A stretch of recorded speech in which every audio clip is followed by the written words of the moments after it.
lot of spouses leave their job to support their members full time, and it may not be politically popular to say, but honestly, this is why there's so much pressure to turn to lobbying firms and to cash in on member service after people leave, because precisely of this issue. So it may be politically convenient, and it may make you look good in the short term for saying, oh, we're not voting for pay increases, but we should be fighting for pay increases for every American worker. We should be fighting for a $15 minimum wage pegged to inflation so that everybody in the United States with a salary, with a wage, gets a cost of living increase.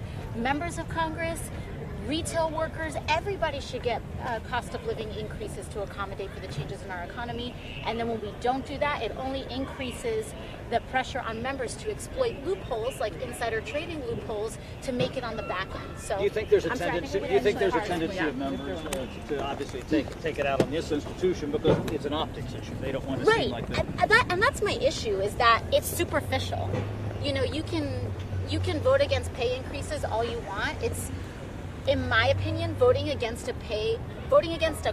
it's not even like a raise, it's a cost of living adjustment. So you can vote against a cost of living adjustment all you want, and it'll look good on its surface, but every cost of living adjustment that gets bypassed is voting to increase the pressure to exploit loopholes and legal loopholes to kind of lean on other ways to enrich oneself through service. And so my whole side of it is like, it may not be optics, it may not be great optics, it may not